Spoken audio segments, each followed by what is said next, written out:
scheduled. Oh. So why? I've just gone live now. To everyone watching, I am so sorry. This is completely my fault.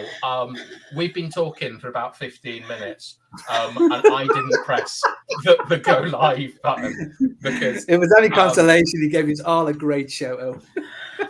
Do you know what? I've been like reading the comments. We've been having a really good chat. I'm so embarrassed. OMONDI whipped out some dirty images that we had to count.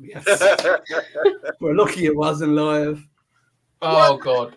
How did none of us notice that? That's really poor. I'm a dumb one because I'm seeing scheduled, and I'm like, okay. Yeah.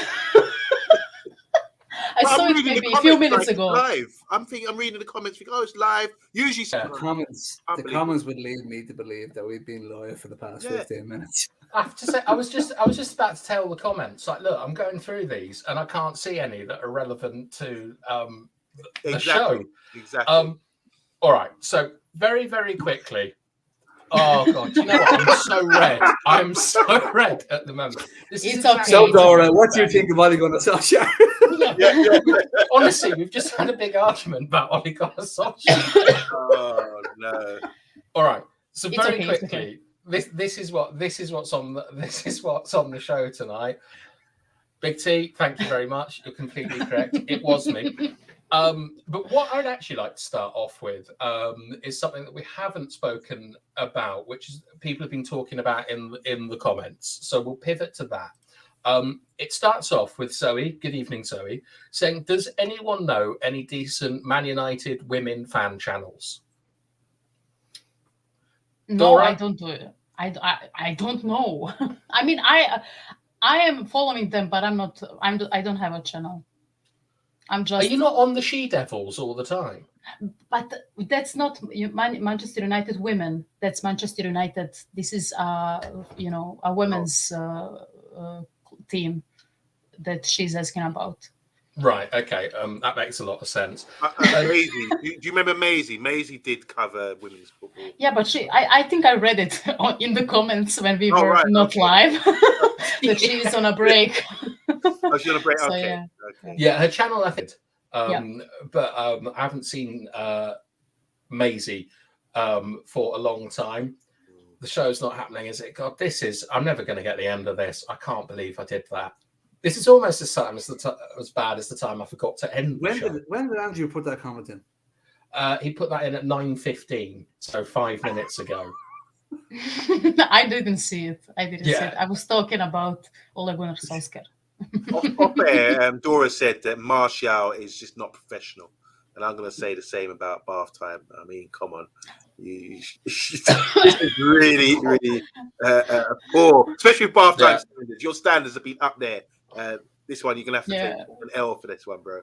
Oh no, this is finable. I'm very embarrassed. But look, you're fined 3 weeks wages. What's the punishment, guys? What would be the punishment for bath time? Yeah, what's my punishment? Yeah, put it in the comments, please. Be honest about Scott McTominay. Just kidding. I'm always honest about Scott McTominay. Look, we're going to get to a big Scott McTominay talk at the end of the show. But basically, all right. So basically, we went through Martial. Martial is out for 10 weeks with a groin operation. He won't be featuring with us again, and we're all really disappointed with Martial. I think was the general consensus, wasn't it, Pat? Yep. Cheers. All right, let's move on to our next story, which is about Palestri. I know it's not. It's about signings. Basically, in the papers at the moment, some people are saying that we're going to go out and sign players, and other people are saying that we're not going to go out and sign players. So there's been lots of talk about Benzema. Dora, what are your thoughts on sort of Choupo-Moting, Benzema, these targets that we've been linked to? Which one excites your soul? None of them. They are old. They are washed up, ex-PSG, Bayern Munich, Real Madrid players. I know Benzema was a Ballon d'Or winner 2 seasons ago. Whatever, he's a class. He's He's an amazing player, striker, but in this moment in time, in 2024, I don't think he is good enough for Manchester United. I don't care what anyone says. We are in the mud. We are not playing very well, but I don't need another Deadwood from Real Madrid to come to this club and, take their paycheck and, get injured after 2 games. Like, I can't take it anymore. Like, I think if this club is serious and it isn't, maybe try to look at the players that are actually playing football. For example, check the Porto maybe striker who would maybe he's 32. He's scoring goals left and right in the Portuguese league, but he is at least scoring goals and playing football at this moment in time. He's not protesting and moving clubs because he earns a bajillion millions of dollars or whatever, and now all of a sudden he doesn't want to be there. Like, I just don't have energy for that.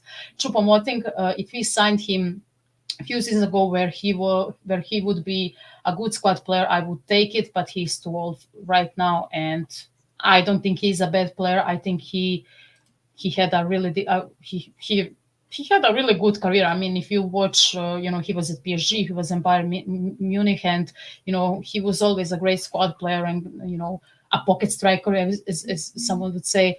And he was good at it, but at this moment in time, we need someone else. Like, I think that we need to look into some other options. I don't know, like Benzema and Choupo-Moting are not going to help us score goals this season. All right. Just before we get to you, Pat, I'd like to go through some of the comments because we're live now. Zoe is saying hello. Vincent, who I haven't seen for quite a long time. I hope you're doing well, my friend. You should show his face on screen, laughing out loud. That's the biggest punishment. I don't like that implication, Vincent. I'm very comfortable with how I look. We don't know who the man is behind the screen, and you never will, Vincent. I think it's crazy that people just show themselves on the internet like these 3. We got Stuart Marshall saying good evening all, and he's saying it's great to see Pat back. It's always good to see the lawman. And we got Jeff Fesco. Big up all. Dora, 2 days in a row. What a treat. Is that a Pat Lawless sighting? Big up Pat and OMONDI and Bath Time. And he's saying hello to Stuart Marshall. We got Matty Bassett, who's in the house as always, and we got Rajat 5. Hello, Rajat. It's great to see you. And it's one of my favorite. It's Shopping Solutions. It's such a great name. I love the picture as well. Dora, that's probably quite familiar to you. From your shut up. Yes, it is. Now, like, you are playing into every Slavic stereotype right now. People think that I'm a Russian or whatever, mobster or something. Please stop. Okay. Got Stephanie Griffiths for 12 likes. Oh, drugs. Look. And Andrew is saying this is why Dora is the best. Correct analysis again. We got Rajat saying Benzema never Deadwood. And then we got Big T saying Benzema is the missing puzzle to McTominay. What a formidable partnership that would be. Benzema assisting for McTominay. Wow, speechless. I don't disagree. We got Andrew saying Benzema showed how hungry he is going to Saudi, i.e. not very many. And is there anything else here? We got Stuart saying Benzema until the end of the season is a no-brainer. OMONDI, is someone like Benzema till the end of the season a no-brainer? No, not for me. Not this time. We've done this before with the older striker. We've got Ronaldo, Zlatan, Cavani. It just doesn't work for me. It's just like a stopgap. We wanted to sign Benzema when he was at Lyon. I remember Alex Ferguson was a big fan and wanted to sign him. Then didn't happen. We wanted to sign Lewandowski when he was just before, I think, he made his move to Dortmund, or just in the early days at Dortmund. Never happened. We didn't get these guys when they're coming into their peak, when they're in their 20s. We should have a sort of a criteria about the signings we're going to make, and with an age bracket as well, because we're going forward now. We're done with the old, as in what was happening in the past, and we're done with the old players too. So that's the term for this transfer policy. We're done with the old, out with the old, and in with the new, fresh, young boys. you not think the fresh young boys might need an experienced older gent to show them the ways?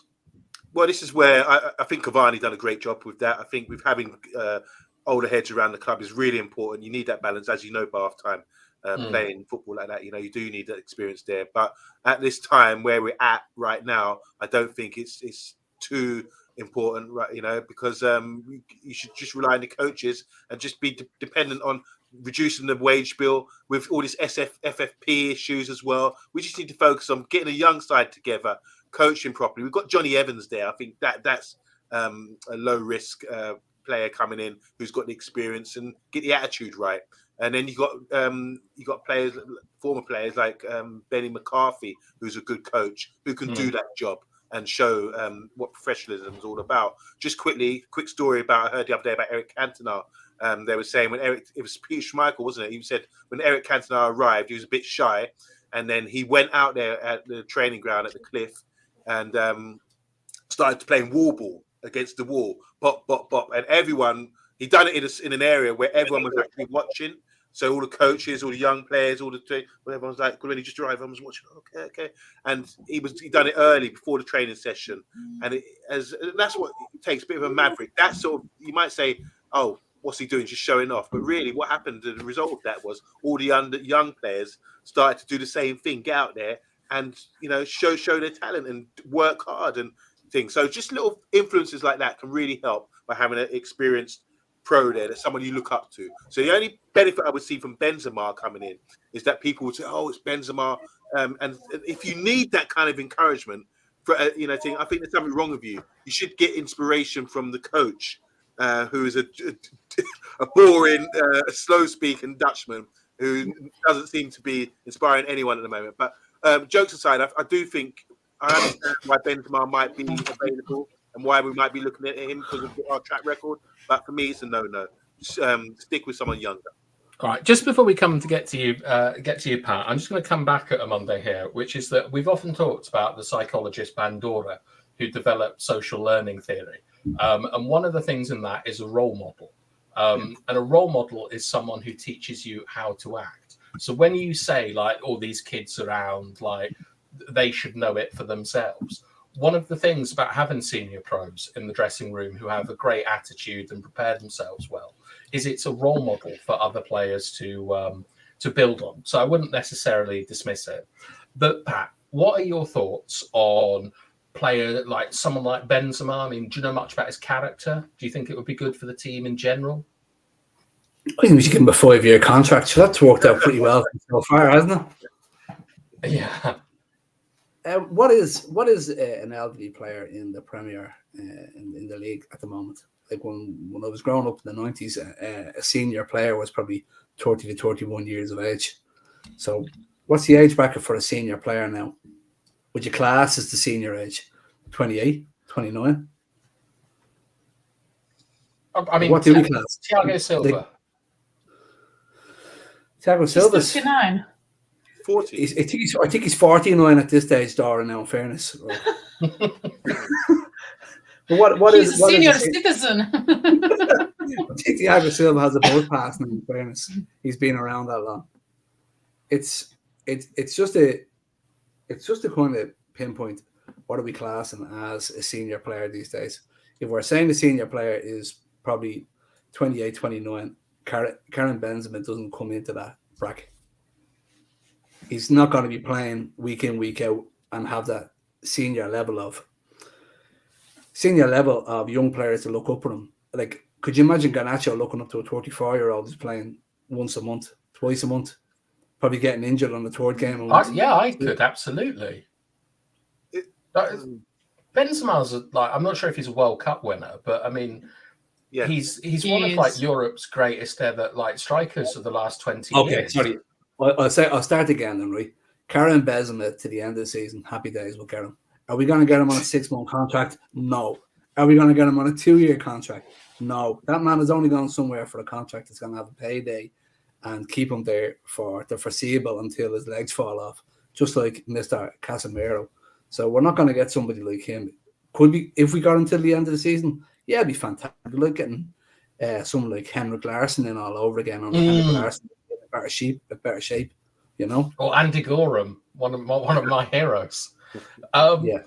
All right. Henrik Larsson is the perfect example of a player. Yeah, Henrik Larsson was fantastic. Right, gang. Should we look at some comments? Yep.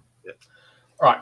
I'm very surprised this hasn't been mentioned before, but Benzema is money-hungry, blackmailing poo head. I feel degraded saying that. He's a shithead. He's not the guy to perform that role. So, I mean, Benzema in the past was exiled from the French team for blackmailing his teammates. He was involved in bunga parties. He doesn't seem like a stand-up character. And me personally, I don't want him anywhere near Kobe, and certainly not Alejandro Garnacho, who I feel lives on the edge. And Stuart Marshall is saying, Mino is the future of the club. He's going nowhere. Good. I'm glad to hear that. Right, what's Bart got for me? The true world-class players do not want to come to Manchester United anymore. Do you know what? I reckon that there's only ever been 2 world-class players that have joined the Premier League. Oh, they've both been the whole of the Premier League? Yeah. So, like, for example, Thierry Henry became Andy a world-class player in the Premier League. Yeah. Mm-hmm. Like, I think the only 2 that have joined that were world-class were Pogba and Varane. Not Haaland. Okay, yeah, I'll give you Haaland. Zola, Bergkamp. I don't think that they would be in the world 11. Thierry Henry would be, wouldn't he? Not at the time. He was like a failed left winger from Juve. Yeah. Okay. Like, he obviously became world class. Sorry. Oh, so he became. Okay, I understand. Yeah, true. All right, I'll let you dwell on that. Vincent is saying a senior player is anyone over the age of 30. Simple. And it's my friend, James Milner. Now, that's a role model. I think I've told this story before, but I was at Alton Towers once, and I saw Milner, Barry, and Lee Hendry when I was there.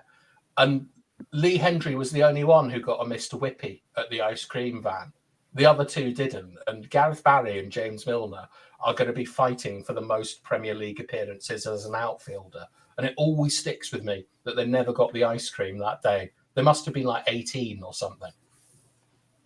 Okay. Here we got Andrew saying, all he does is take minutes off Rasmus. He will hurt his development, not help it. And Steph is saying that Fergie wanted both Benzema and a guy called Modric years ago, but the ship has sailed. And we've got Zico saying Aguero. No, not for me. I don't think he was world class at the time. And he is also saying Ronaldo in his second spell, debatable. Cantona was world class. When he went to Leeds, do you think Cantona was world class? I can't remember. Look, he was a class player, but I wouldn't say he's world class. If you look what he did, even when he was with us, he never really smashed it in Europe. Prior to that, when he was going from club to club in France, he was a bit of liability. He had formed a great partnership with Papin for France, but they didn't even qualify for the 94 World Cup. Thanks to David Ginola. Yeah. So it's like, maybe that's questionable. Yeah. All right. Let's get on to our next story. Okay. Another Palestri loan. So this is coming from Fabrizio, so fairly reliable. He says that Granada are closing on a loan deal for Palestri. It's going to happen, essentially, I think, if Fabrizio tweets it out. But what I want to know from our panel and from chat is, has Palestri ever had a fair crack of the whip? He joined us 4 years ago, well, 3.5 years ago, for £9 million on a 5-year contract, off the back of a conversation that Ollie had with Diego Forlan. And also remember, we signed Dan James off a similar conversation with Ryan Giggs. And in that time, you can see Palestri's stats here. He's had 7 league starts at United. So, and he joined as a sort of the summer before Sancho, when we kind of knew that we were going to go back into Sancho. Back in for Sancho, I should say. Dora, talk to me about Palestri.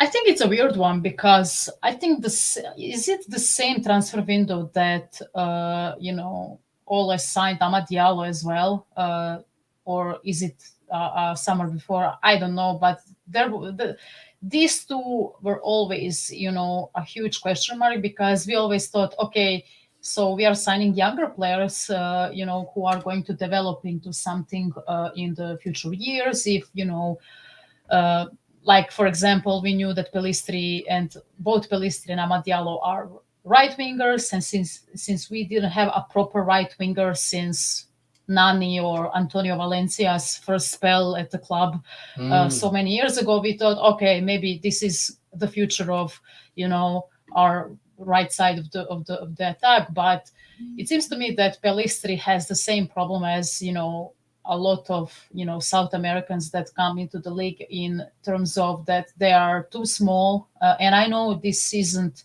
a great, in some cases isn't a great argument, but if you look at the way he plays, yes, he is quite physical, despite him being smaller than most of the people on the pitch. But sometimes you could see that it's kind of too much, and it doesn't seem to me that at this moment in time he is a starter for a English club or top 6 English. We are Manchester United, we are still huge in that sense, and I don't think he is a starting 11 material. Is he better than Anthony? Miles better than Anthony, because at least he is direct and he actually looks out for the passes. I think every time that Ten Hag subbed him in, in the last 10 minutes or whatever, he would instead of Anthony, unironically, he would be more progressive in those 10-15 minutes than Anthony would do in the 40. And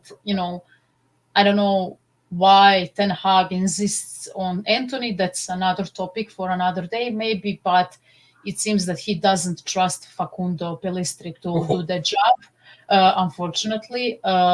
Even when we this is actually the same argument that you could see for Amad Diallo as well, because he started that one game, or he was subbed in for Anthony at halftime or whatever. He was miles better than Anthony. Like, once again, he was direct. The good thing also that Ten Hag really likes was a left-legged right winger, and Amad Diallo is perfect in that sense. But since then, that guy didn't see a grass ever. And Anthony, once again, is, a first option. So, yeah, it's weird. His career is weird at Manchester United. But, I mean, as most of the, young players, either there are, academy players or young players that we sign as experiments, or, potential future players, youth players, they just don't. They don't succeed, because we either change 5 managers before they actually do good, or it. I think it's like those youth players are all of a sudden 25 and their contracts expire and they leave the club, and I think this will be another case of that. I feel bad because I think he deserved more starts, especially this season when we were so bad at that right side. But it's like, if Ten Hag is here, he will probably never play, and it hurts me because even Ole bought him, he never played him. So I just never understood it. But yeah, it's sad. I think he has talent, but he's not built, obviously, to be a right winger in the Premier League or in Manchester United, at least. Okay, well, we've got some interesting comments from chat. The first one is, I think this is a good one. Ruud Gullit and Marcel Desailly were probably world class when they came. And I'm a huge fan of Marcel Desailly, mainly because he lived out a kind of human league story where he met his wife when she was working in a supermarket. And I've always liked that, like working as a waitress in a cocktail bar. Wonderful song. Don't you want me, baby? I always a Monday. Now, JR with his cowboy hat is saying that Pelistri is lightweight, sell him. So about his physicality. And then Jeff Vesco is saying Pelistri needs to go to Spain, Italy or France to shine. He plays insanely well with Uruguay. but he hasn't shown the same with us. I assume he doesn't practice well either, since he doesn't get a run out. Andrew Williams is saying, I agree, Palestri is not physical enough. But with a sensible comment, because he's a very serious fan, Pat, is saying that Palestri is a good player, would fit right in for top 4 La Liga, Serie A, Ligue 1 clubs, but not for a top Premier League club, as he is diminutive, needs to improve his work rate and lacks the final ball. So Bart is really dissing like a lot of European leagues there, I feel, with that comment. And he says, if United get 18 million in the summer for Facando, let him go. Get Jack Harrison instead. And then Zoe with an excellent comment. Why isn't there a network for players like Ahmad and Palestri to go and develop?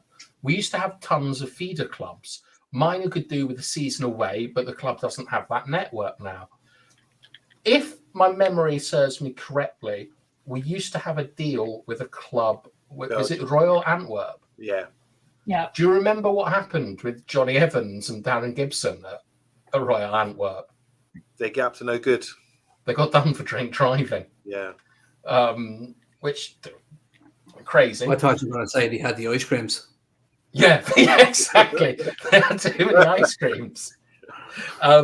Andy is saying, give me quality over quality, quantity over quality all day long when it comes to goal scorers. Stuart is saying Palestri deserves more minutes. He's good. Now, Pat, what I want to ask you, right, is Kevin De Bruyne and Salah, they both started at Chelsea. And they were bought as part of the Chelsea loan system to get revenue. Do you think that Palestri was ever seen as a player that could break into the squad, or was he bought as an investment for us to loan out, get loan fees, and then maybe sell on for more than the 9 million? It's very hard to say because he was bought in the January of 2021. Ahmed was bought in the July, and Sancho was bought the following year, the following summer, and then Anthony after that. So in the course of 2 years, probably 2 full years, we've had 4 wingers. He's had his spells out on Alaves. He's been back and forth. Every time he comes into the team, I have a little bit of a soft spot for him because he looks like, as Dara was saying there, as soon as he comes back into that team, he's a hard-working little player, and he does try, and he puts a lot more effort in than the likes of Anthony. But if he was to play 5 games in a row, do you think Manchester United fans would still have that kind of patience for him? That if he's not performing as well as he should be, and like the proof's in the pudding. Like, we're not all football experts, but we look at him and he does look a little bit lightweight. And when he does make his runs, he gets pushed off the ball. But when he does make his runs and he gets a chance, he gets that ball across, and he's a hard little worker. He could be just a little lightweight for our league. And even though like Mo Salah is not a joint, he's not 10 foot wide. Some players just have a bit more strength and a lot better balance to play in the physical league, and maybe Palestri just doesn't have that mixture. Okay, I think that those are good points. Omondi, you love young boys from Manchester United. What? Sorry, you're a big. We're definitely getting closed down this week. I know. Do you know what? I didn't even mean to do that. I'm having a nightmare tonight. Honestly, this is ridiculous. Right, Amondo, talk to me about Palestri. Like Pat has brought up, we signed Sancho, Anthony, Palestri, and Ahmad. None of them resemble like each other, do they? Was there a plan? Like, what's going on?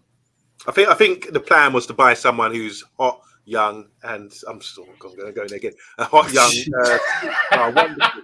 And because we did it, like Pat said, we did it with Palestri, we did it with Ahmad. 2 young guys. We thought, okay, this is the change of transfer policy. But it's not just all right doing that. Once you get them in the club, it's about developing them and getting them games. Now, the question was about, has he had enough game time? And I don't think he has. Because if he did, look at that Garnacho. Garnacho's got that confidence now. He's got the talent as well, granted. But he's come through the youth. He's shone. He had the opportunity to shine in the academy. And that's why, like Greenwood and not so much Rashford, but like Greenwood, who were superstars from the academy, they're always going to get a chance. And I think it's always about reputation as well. Who's backing Palestri? He's come from South America. Who's there to back him, to give him that push to an agent to knock on his door and say, look, man, you need to play this guy. Because all this goes on, you need someone to sort of support you. I think Pelestri is good enough to play for Man United, and he's definitely good enough to have more than the small amount of games that he's had so far. So for me, that's down to development, management of players. I think there's also a case that if Pelestri came from, say, Real Madrid as a £50 million youngster, he would get more game time, in my opinion. I just think about reputations. He's come from a small club in Uruguay on the advice of Diego Forlan, said bring this guy in, and because he hasn't got the backing and the power behind him, that's why they can get away without playing him. As Pat made a good point about being at a big club, you need results, and you don't want to sort of rely on youngsters to come through. But it comes a point along that development, a good manager like Fergie, when he played all these sort of young players coming through who didn't make it, who weren't part of the 92 class of 92, who were successful. I'm trying to think of names now. I'm not Cleef, Ben Thornley. I think Pelestri better than him. There's another winger guy.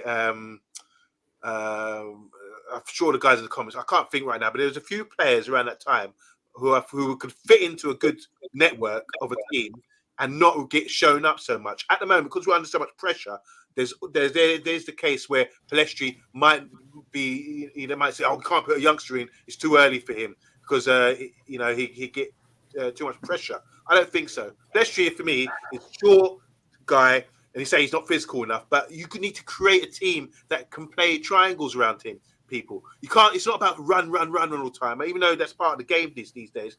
What about saying let's create? We've got small guys: Ahmad, Pelestri, Garnacho. Let's create triangles. Let's get players lost in the Bermuda Triangle. Play football around these guys. Doesn't matter about the size and all that all the time. I don't think so. All the comments and all the guys in the comments talking about Terry Cook. There's one. All the guys in the comments talking about Pelestri being too small and lightweight. I think that's been repeated so many times about the Premiership. And you see it. The evidence is there in the top six. You look at what's his name, who plays for West Ham, the left foot, who's scoring loads of goals. Bowen. I don't think he's fantastic. It's just he's big and strong. Bernardo Silva is a great example. He's small as well. Bernardo Silva from City. Yeah, there you go. Phil Foden. Modric as well. Yeah, do you see what I'm saying? I think people repeat stuff about the Premier League, but I think if you've got a good manager, you should be able to play a player like Pelestri and make him effective. He hasn't had the run that he should have, and I think it's disappointing. And I also think when players come to a big club, they need to get the backing. I repeat this: you need the backing, someone behind you who's going to support you and say, "Look, you need to start playing this guy." Donny van der Beek don't have the backing. He's just treated but like. Is that not character, Omondi? Like before we go any further on character, right? I just feel that the likes of Pelestri and Donny van der Beek to a certain extent are failed products of our system that's failed for the past, let's say, 5 or 6 odd years. We can look on players that we brought in 2020 and 2021, but if you go back and look at them transfer markets, I'm not going to remember them all pinpoint accurate, right? But I remember we were buying the likes of Ahmad and Pelestri, and at the time we were crying out for centre midfielders. We were buying Sanchez for strikers when we needed centre halves and centre midfielders. So constantly we were bringing these young academy players in that needed to be built up in the team, built up in the club, and they were constantly coming into a club that had weaknesses in the midfield, weaknesses in the defence. And then we were absolutely spoiled in the 90s for watching. Like I was very lucky. I got to watch Brian Robson and Roy Keane come in, and Roy Keane, being the player that he was, had to sit in the wings and wait for his chance, guided, and he had to literally wait till Robson's legs fell off before he came onto that pitch. No player in their team in the past 10 years has had that treatment. Nobody has. Nobody's had that upbringing. Nobody's had that support, and nobody's had that drive waiting for a certain player. Like it's quite desperate now when you think about it. If you were to go back into a whole, sorry, just McTominay. He's the only one who's got that drive. Wait, now look, I want to continue this, but I also don't want. I also want to include the comments because it's a community channel. I think I've convinced everybody that we do agree, or I do. I think I've convinced you now that he should have had more game time. I'll tell you what. No, I'm going to do the comments and then I'm going to come back to it. First of all, we've got Andy Tate in the house. Good evening, Andy. Always a pleasure. We're going to get on to Scott McTominay a little bit later. And I'm a big Scott McTominay fan, as you know. I don't think that this is actually good news for McTominaystas, and I'll explain that later on. And here, OMONDI, we've got lots of good Great, stuff, yeah. like Blackmore 79 with a wonderful Great profile picture. Chris Eagles. We got Luke Chadwick. We got Terry Cook. We got Keith Gillespie. And we've also got Stephanie saying 18 likes. Steph, we appreciate who is this player 18 likes? Yeah, who was it? Like 10 Hag, 18 likes. We appreciate you so much, Steph. But remember, you can just chat to us. And here we got Michael Hill coming in. It's not because he's small, OMONDI. He's not good enough. There hasn't been a queue of big clubs after him on loan. That says it all. We're going to sign a new right winger in the summer. Andy Facundo, yes, more games. But he hasn't shown me that he's going to be the next CR7, which is an awful thing to put on a player. And then you got Zoe saying, thing with Palestri, as soon as he leaves, he will blossom. Look at Greenwood, Alanga, Mengi, Chong, all great players of the future. I think that Man United have been missing a trick for a long, long time. And then Michael here saying, why do all McTominay fans refuse to show their face? Is it just, I often think there's just me and it's just me, Big T, and all of his managers that are McTominay fans. And Steph is saying we got 20 people watching. But Dora, you've heard OMONDI say, talking about Palestri hasn't been given the chance, that he's lacked a support network. Do you agree with this, or are you of the mind that a real player forces himself into a team like Scott McTominay? Sorry, you said out a question. I just want to add. That's called a leading question. Yeah, let me add. Are you of the mind that a leading player should come in from a small country in South America without the support and backing, and then demand to come play in the side? Do you think he's at that sort of young age? Of course. Like, I'm always, you know me. I'm very, it's not that I have temperament or whatever, but if you have a chance to go to the big club in England, without any backing, from favela, from poor family situation, from a difficult situation, of course I'm going to fight for it. Like, I would put my teeth into it. I would, put my nails into. I would give my everything to ensure that I will stay relevant and to fight for my place at the club. Maybe he did it, but maybe he's not good enough, and I am fine with that because it is what it is. We cannot change the way players are. They are the way they are, and they decide their destinies or fates or whatever for the future. But I agree with OMONDI. Like, you need to demand. You need to be strong-minded as well, because this is, as in any business, and in footballing business, it's always hard to stay relevant. It's always hard to play in the elite level. So, from my radius, I know so many people who went to play football, and they get to the first tier of in the Croatian league, which is already a great career, and they just fell apart when they have one major obstacle, because they either are not good enough, or they either don't have a guts, or they don't have the will to persevere that. So yeah, it's hard. Like in every business, there is always competition, and I agree with OMONDI in that sense that he needed to fight for his spot. But obviously, even if he did fight for his spot, he obviously isn't good enough, because he's going on his third loan, and I think that says a lot. All right, should we draw a line under there, or does anyone have anything else that they want to say about Palestri? Are we kind of agreeing that talent will only get you so far? Yeah. Yeah. Look at Anthony. Yeah, but Anthony, he's a shyster. He's fooled us all. You know what I mean? Anthony cost a lot of money, and he was the manager's boy, and he gets to play. Yeah, the manager's son playing in the team ahead of other Good people. point. I think Is he turning on Ten Hag a bit? No. Because I feel the same way about Sancho as you're saying about Anthony. I feel Sancho couldn't cut it in the Premier League. He might be able to be. He might have the skills to do it, but I just don't think he has the mentality to carry the back. Do you see him doing them press ups? Like, sorry? Did you see? Dora knows what I'm talking about. There was leaked footage of a United training session, and Ten Hag is chatting, "Give me 10 push-ups," and like Sancho just he did baby push-ups, like pretending in front of the squad. And when he did that, I remember thinking, I mean, recently I had a bet with OMONDI that I could do like 30 pull-ups. And after 2 pull-ups, I had to give up because I was going to injure myself. But if I needed to do it, I would have gone all the way to hurt myself.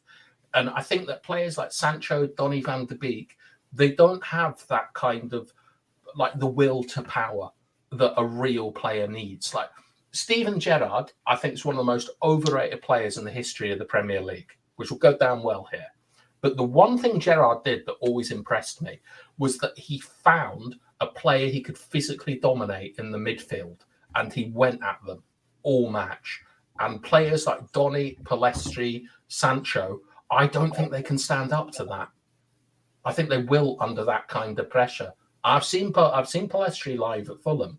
OMONDI, you're shaking your head. What have I said that's silly? Because the point is, we're saying here, has Palestri had enough time to prove it? How can we make a judgment on Palestri when after 7 games, all right, granted, you're in a better position than me. You saw him live at Fulham, for sure. Mm-hmm. You using your scouting eyes and your experience, you should be able to say, all right, he's good low center of gravity. He can turn away from players. He's got a bit of intelligence. Even though he's not rapid, he uses his ability well. He can pop it around. In the right team, it could work for him, I believe. So I think the whole point about this subject, what we talk about today, is that has he had enough time to prove himself? And we're all making judgments, but I think you should really make judgments when someone's played at least 40 games for the club, and he hasn't even come close to that. All right, are we stopping there on Facundo Palestri? Yes. Yeah. Keep going. All right. Okay. So our next story is about Sir Jim. Certainly has the will to power. And on Wednesday, United held an all-staff meeting led by interim chief Patrick Stewart. What is it, OMONDI? Engage. Engage. And informed employees that Ineos and the Glazer family have reflected on previously agreed arrangements and recognised the scope of the former's influence will need to be more broadly defined. Those on the call were also once again promised cultural change across United. Patrick Stewart emphasised the club is now committed to instilling a football-first culture in which all decisions made by the club's hierarchy should be focused on what's best for football. This is coming from... Sorry? At warp speed, yes. I can't take it seriously. Right. I'm going to say, is this waffle? Pat, is this waffle? This is like Manchester United. Everybody turned up to work on Monday morning and all just went, do you know what? We're going to run a football club with a football club. But in my mind, I'm looking at it saying, what the fuck have you been doing for the past 10 years, lads? Yeah. Like, what have they been doing there? Like, fair enough. Okay, look. Jim Radcliffe's coming in. He's bringing in Brailsford and he's bringing in the CEO, Blanc. And all of a sudden, and all of a sudden they're going, we need this fella, we need this fella, we need this fella, we need this fella. And these are all the best in their league. Now that's like, yeah, the chap Brailsford has openly admitted, I will come in here and surround myself with the best people I can do. That goes for every man. That goes for any managerial position of any job you're in. That goes for me doing what I do. If I'm going to bring people in, I'm going to bring the best of what they do to tell me what to do. And they're like, oh, this is what we're going to do now. It feels like you went home and watched a few LinkedIn videos and decided we're going to put the football first. Yes. We knew this 10 years ago. We brought Ralph Rangnick in last year to put him in a position, and then we put him in the manager's position, and then he told us everything wrong with the club, and then we got rid of him. It's true. It's an absolute farce. You know, it's completely deluded. And the fact that your man's name is Patrick Stewart, I'm looking at him and smiling the whole time because I know what he's thinking, the same what I'm thinking. Your man from Star Trek giving instructions at Old Trafford. Dora, are you a big fan of Star Trek? I'm a casual fan, but I like Star Trek more than Star Wars. That's for sure. And I would Lord of the rather Rings, watch. #1. Sorry? Lord of the Rings, #1. Of course. Lord of the Rings is the best. Yeah. All right, we'll just do some comments before we get to we get to everyone. How do we end up back in Lord of the Rings all the time? Yeah. Now Stephanie is a huge fan of Star Trek. Make it so #1. I'm not completely sure what that's about. Riker is #1. So when Patrick Stewart or Picard would give an order, we say make it so #1. Obviously, you pass it down to the sign. Was he French? Like Picard? Picard. He's a French captain. Yeah, that's right. Jean-Luc Picard. He's also bald as well. And by the way, my girlfriend's leaving me because I'm going bald. I'm not really bothered. It's hair loss. Brilliant. I knew it was coming a Monday. I think Stephanie Griffin has one in there as well. And Stephanie Griffin is clinging on for dear life here, a Monday fellow. Cling on. I'm clinging on for dear life. I think that's probably finished her off. She's probably going like that. You hear the pun? I'm clinging. Cling on. You know the cling on? Yeah, I heard it. That's why I said probably was off. All right. Andrew is saying that Sir Jim Ratcliffe, all the right moves so far, like Patrick Swayze. Bart is saying Manchester United Football Club, putting football matters first. What a surprise. And look, he's even got our old manager there. JR is saying, I swear Woodward is a Liverpool spy. So Jim will turn it around. What an absolute travesty. The fake shake held up Jim coming in sooner. Forgive me, Big T, for not reading your comments out. We always want people to feel respected.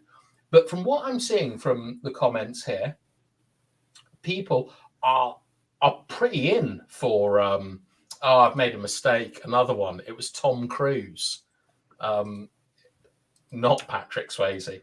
I think that people are quite excited by Jim Ratcliffe. Amonde, you're not interested in anything that isn't football, or Star Trek. But are you getting a little bit excited? Are you is something moving in your blood about what you're hearing from these people? Yeah, I mean, look, just reading that, the reason people are getting excited because of the manifesto that we're hearing. Things like this is really sort of plays to people's heartstrings, especially the fans. So they're saying, oh, I'm behind this guy and we're going to vote for him. And you want to sell yourself, don't you? And sort of create this sort of new brand, new wave. This is a new era, something fresh and new for all the Man United fans to believe in. Because we're on our face right now, we're in the mud. So when you hear this sort of lovely speech and the lovely sort of vision that we have for the club, it sells. It sells. So I can understand why everyone's behind him. Dora, like, how do you feel about this? Well, I like the moves. I think that we should have done this a decade ago, employ a proper, CEO, and I hope that the director of football and technical director and the rest of the, footballing board, as I would say, are coming in as well, because we desperately need it. I think we need a new scouting department as well. It obviously doesn't work. I think we need to relieve our manager of, signing or scouting players, because it didn't work, unfortunately. I'm excited in that. And I think people, United fans have a right to be excited, because this is actually a first positive thing that came out of this club in years, I would say, when it comes to, board and everything. We kind of got carried away when John Murto and Darren Fletcher and all those guys came in as a quasi director of football or whatever.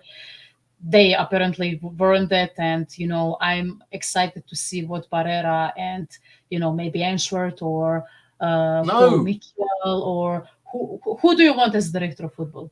Well, I just don't want Dan Ashworth anywhere near this football club. Okay, cool. But who do you want? As director of football, I'd take Paul Mitchell. Yeah, Well, Ashworth, from what we read, can I ask you why you don't like Ashworth? He rejected me when I was about 14 at Peterborough United, so I know his talent ID isn't very good. Right. Okay. Even I think from what I've read about Ashley, it's not funny. We're gonna park that emotion and nobody laugh, and we'll move on to the comments. But like I think the level between Ashwood and Mitchell is Ashwood would be above Mitchell, and Mitchell could work underneath Ashwood, but it could never be the other way around. Ashwood brings too much to the table across the board. Pereira, who looks like a villain now of a Fast and Furious movie, is in there to look after football and financial, and he's not going to be in there for scouting ahead of football. There's going to be Ashwood is coming in there here. This fella brings psychological everything to the table. He has a traffic light system for signing players that it's like manager, mid-table, CEO, and if they don't get the green light for all three, the player is that the RICA system? Sorry? Is that the RICA system?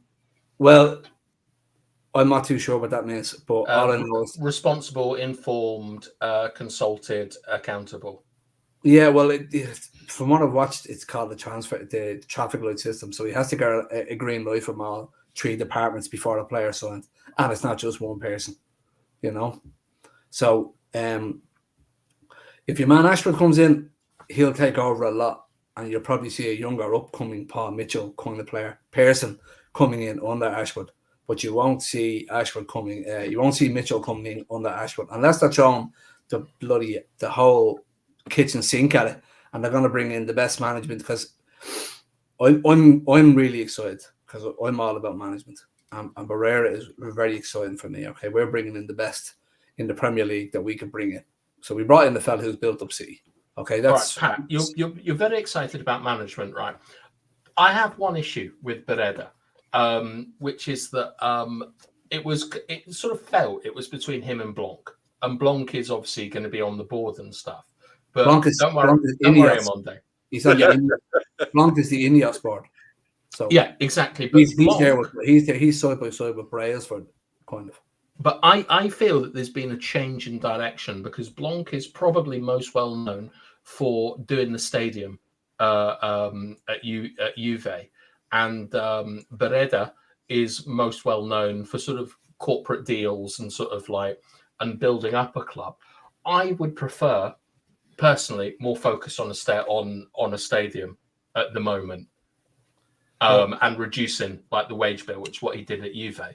So as a manager, can you kind of tell us the difference between the two and what we could expect? Well, what I think is, do you know?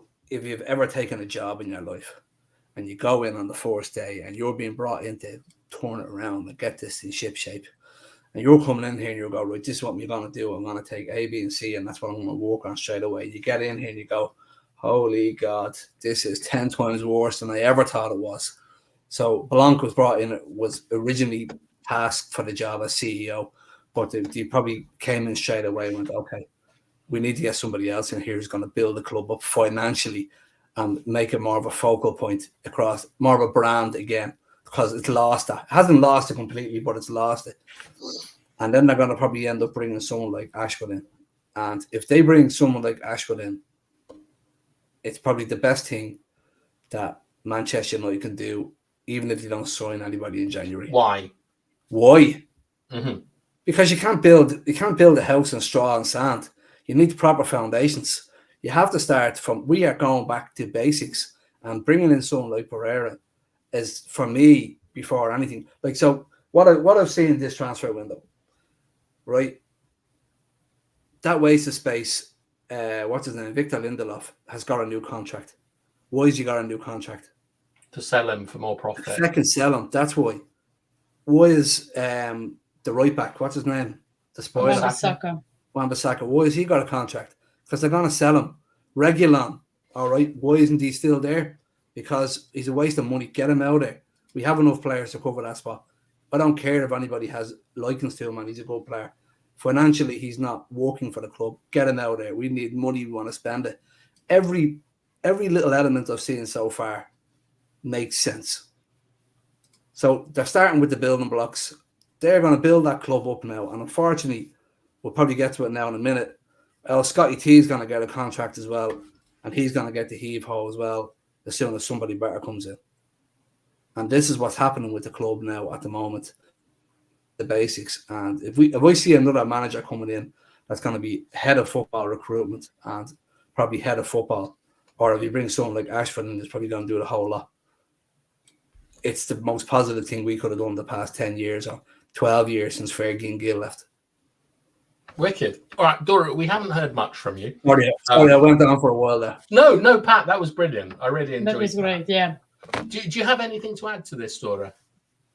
No, I mean, I just wanted to say that I'm excited in that, but in that, department, because we obviously lacked, but I just want to see improvements on the pitch. And I hope that, if the, rebuilding and, as Pat said, going back to the basics and establishing the infrastructure that we so desperately needed, comes into place after this summer, maybe we will finally see, progression on the pitch and build up finally, from some good,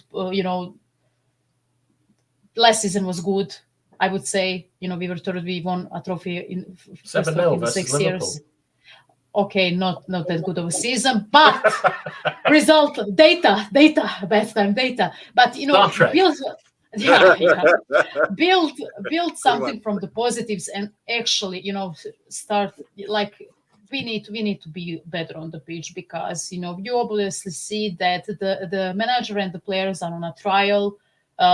I cannot imagine that the Ratcliffe didn't come to Ten Hag and said, you know what, you're on a trial, we will see what we will do with you until summer. And I think everyone is under. I would do that. I would do that if I'm new. If I buy a company and I want to establish my people, I want to establish my infrastructure, I want to establish everything. Of course, and not friends. Proper people. I'm not nepotism, but proper people. In places. Of course, I would want my people, and I would say, you know what, to the old guard that obviously didn't do very well, I would say, you know what, you're on a trial. Do the best as you can, and we are going to reevaluate it in the summer. And I hope that's the case, and I need them to feel the pressure, because the performances on the pitch are absolutely. I get the manager, I loved everything about the manager, but we are a football club and we are playing like, mercenaries right now. And it's appalling to see that Manchester United are playing like that. And I mercenaries have to produce results, Dora. Of course. But I'm saying we're not producing results, are we? No, sorry. We're mercenaries. Of course, we are mercenaries, but I need to see, everything is at the end of the day. If the infrastructure is good, the result is going to be seen on the pitch. I truly believe that. Yeah. And I hope that happens, because I cannot stand watching us play like this anymore. I'm so sick and tired. All right, Pat, we'll get to you. We need to. I just want to touch on what Dora said, because it's just really quick, right? All right. Just to touch on what Dora said.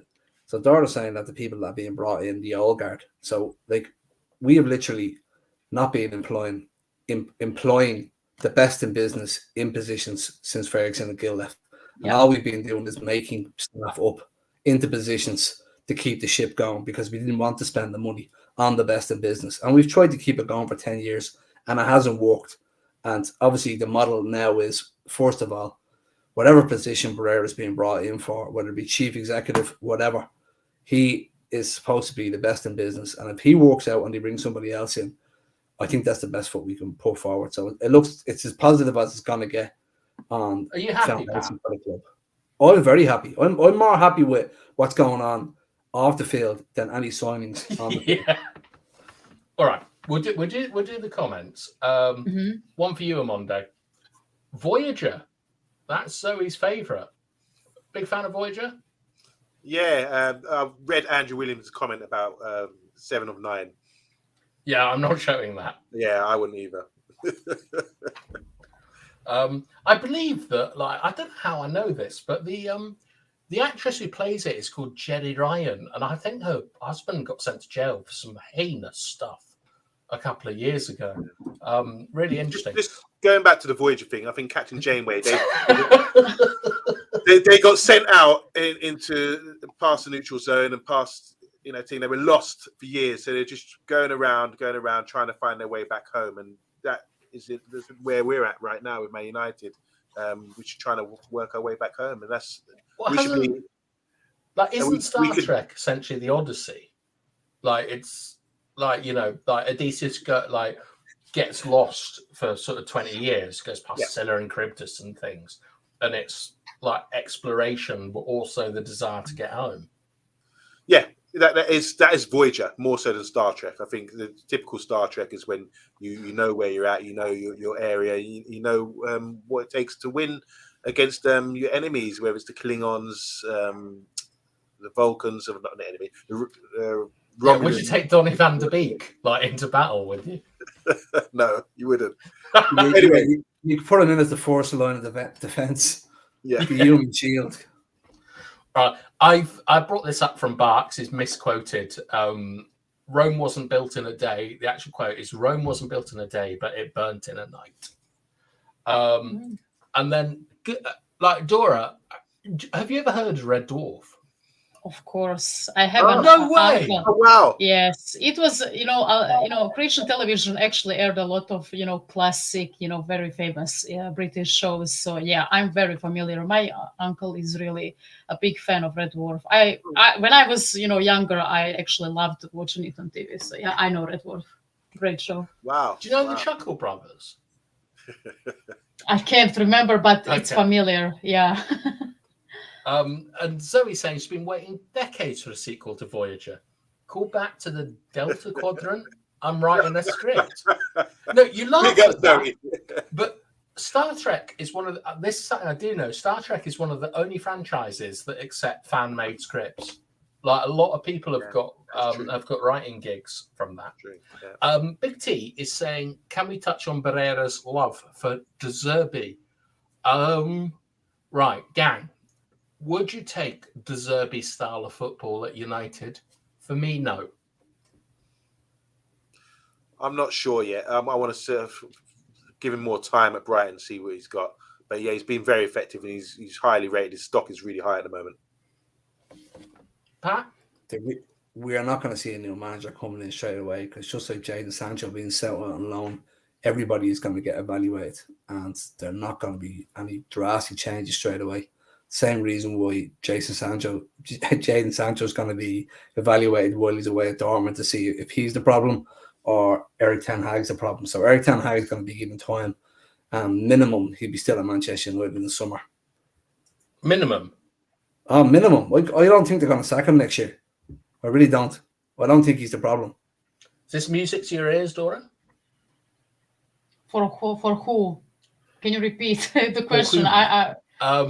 Because so what Pat is saying, right, is that everyone is on trial and they're going to be given a certain amount of time. So we're not going to see De Zerbi come in. But the key point is that it's they've got to prove themselves. So is that what you were talking about earlier? Yeah. They need to prove themselves. They don't have a choice, because most of them are going to end up in gutter in lower tier of the football, or lower tier clubs in the other leagues. And I believe that most of these players think that they made it by signing for Manchester United, but they didn't put in an effort to actually prove that they actually made it. So yeah. It's kind of like Jose, isn't it? Like, see where they play, see how they play. Yeah. Well, Eric, Andrew Williams says, look, I'm miles off Pat, right? And I'd imagine he's talking about me comment on Erik ten Hag. Now, if that is the case, right, and if Erik ten Hag gets sacked, right, I'd say in 2 months' time, then he was literally doing the worst possible job at Old Trafford behind the scenes that any of us could imagine. That's the only reason why I think he will get sacked. Pat, if you were Sir Jim Radcliffe and you come in really tall, housewife's favourite, and you are sort of setting down fail and success, what fail being what Ten Hag would get sacked for, and success what he would be backed and given a contract for, what would that be? the first thing I would do, Eric Ten Hag, would be an accountability assessment on everything he's done since he's came to the club, what he's tried to improve. Yeah, and I'd get him to answer the questions himself. And if he hadn't got the correct answers for the questions, he'd be digging himself. What are the questions and what are the correct answers?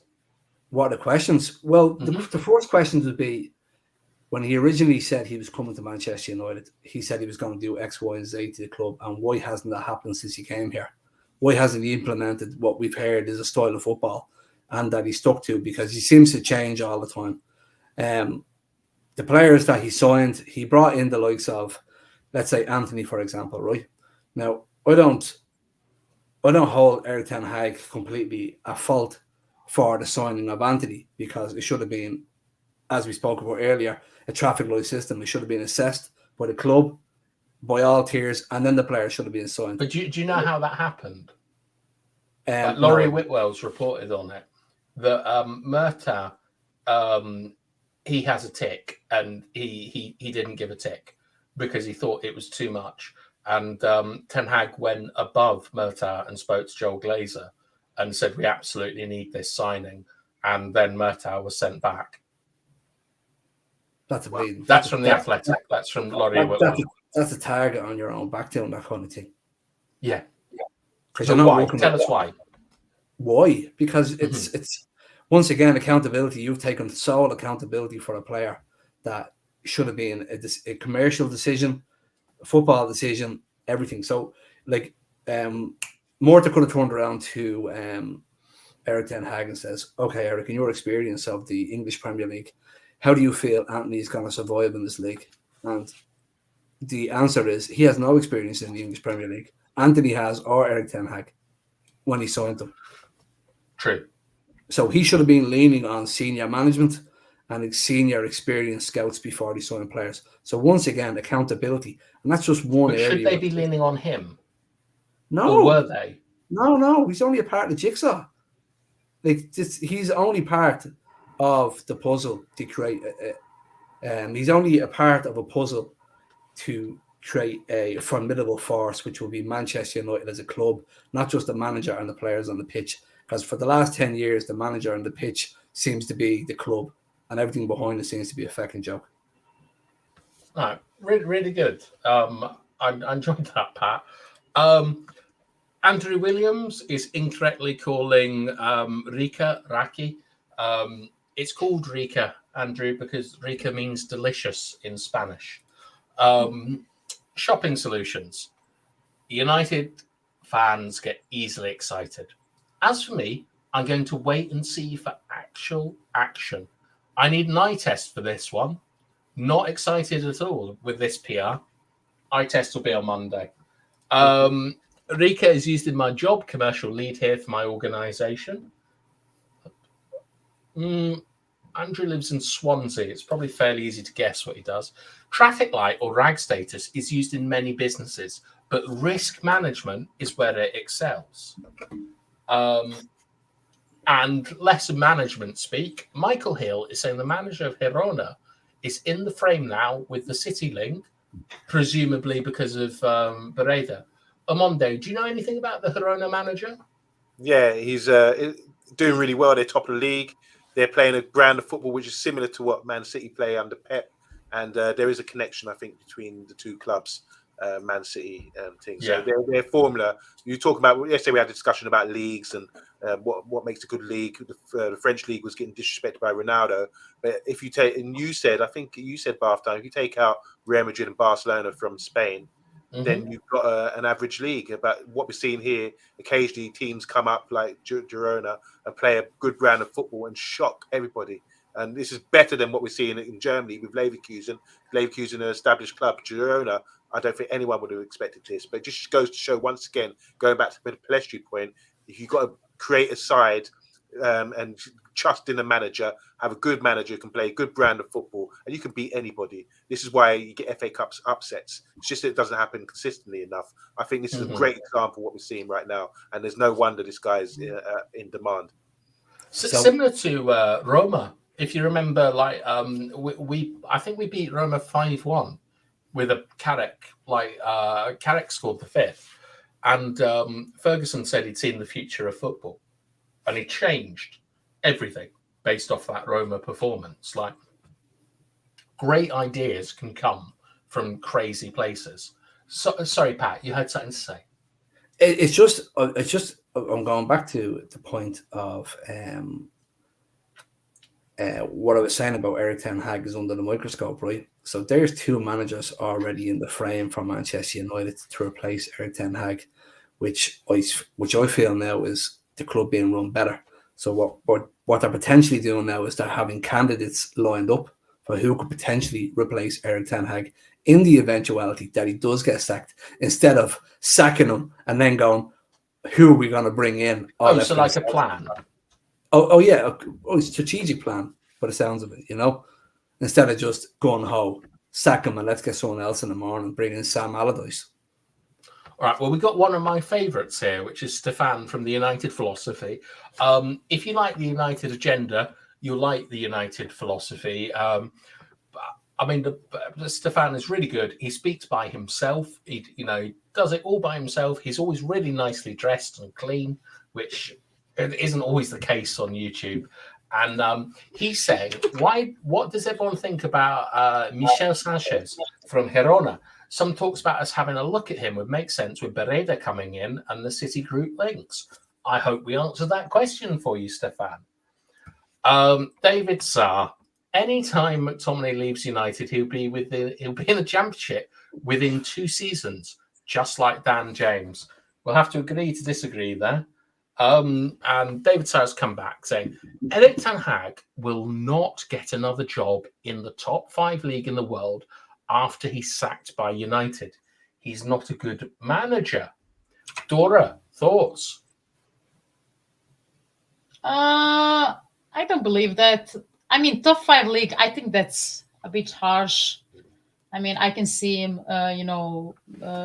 train maybe someone like, a club that is, in the same frame, wavelength as, for example, Sevilla, or maybe in the French league, someone like Lille, who are constantly, throwing out young French players who are quite good.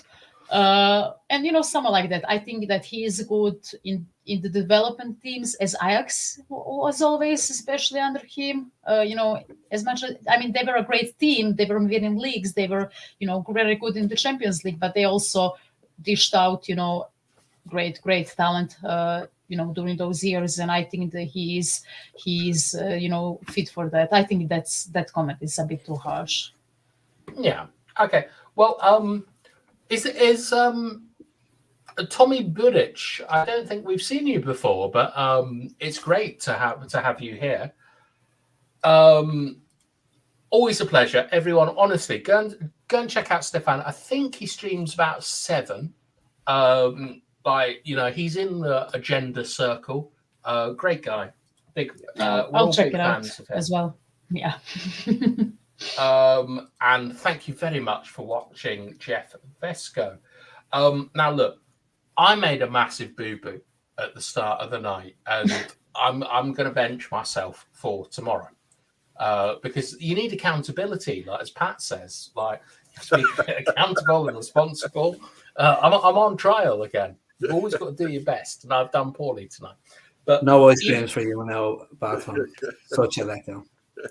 Did you say live streams or ice creams? Ice creams. Oh no.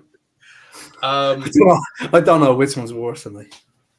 Okay, this channel is awesome. My only complaint is the streams are too short. They always end when things are just warming up. Yeah, like Big T, the problem is, right, is that even though it says an hour and 15 minutes, we've been going for about an hour and 45 minutes because I'm an absolute idiot. And yeah, look, we all make mistakes. Just remember, when I just remember Kobe Minu against West Ham. Treat me in that way. But I think we're going to finish tonight. And thank you, Stephanie, as always, for giving up telling us how many likes we have. I'm going to leave it to Rebel tomorrow night to talk about Scott McTominay. I might even join him if I get back from training in time. But thank you so much, all of you, for watching. We genuinely respect your time and your comments, and I'm sorry if we can't always answer them. I do my best, but I'd like to thank, first of all, OMONDI. Yeah, I just want to back you up on that. I think it's been a good show. Just to remind everyone, we started the show, we went 15 minutes in before we realized that we didn't go live. So you missed some great jokes, some graphic images as well. And yeah, it's just unfortunate. It happens. Yeah, a Pocket 3 chat. Yeah, but we saved it. We come back from that and we turned it around. We bounced back and we had a great show. And I really enjoyed that. Really informative, especially the stuff that I'm not so sure about the ownership and things like that. So great insight, Pat. Big up Dora, some great insight as well. And obviously, guys in the comments, we really appreciate you. I'm just going to back up again what Bathtime was saying. We appreciate everyone who's reached out and tunes into the Man United agenda. Honestly, take a bow, all of you. Pat, thanks for just having me back. You know, this is my second show back, and last week I couldn't get back into the swing of it at all. Felt like I got a bit more used to it again. It's hard, you know. It's hard to get comfortable in front of the camera again and not be nervous, but I enjoyed it tonight. It was really good. And you were brilliant tonight, Pat. Like your comments on management and stuff were absolutely great. I would hate to work for you.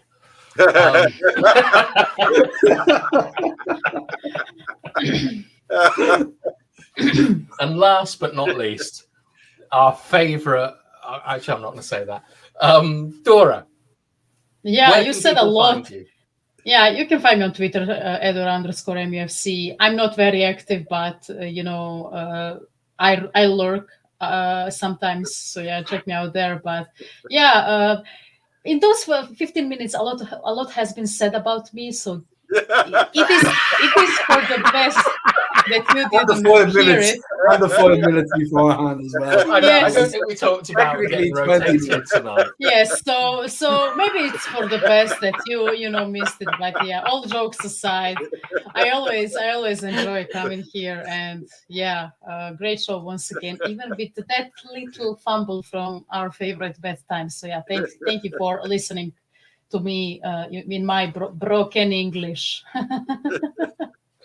Dora, I have to say, as someone who speaks another language, like as well as like my native language, your English is absolutely fantastic. We're delighted to have you on the channel. Thank you. You're always fantastic. So I'd like to thank everyone so much for watching. We're back tomorrow night with like Rebel Show. We'll talk about Scott McTominay there. But like, look, don't worry about likes. Don't worry about sharing the channel. Just be nice to each other and comment and talk to us, because we're a community channel and we love you all so much. And with that, thank you so much.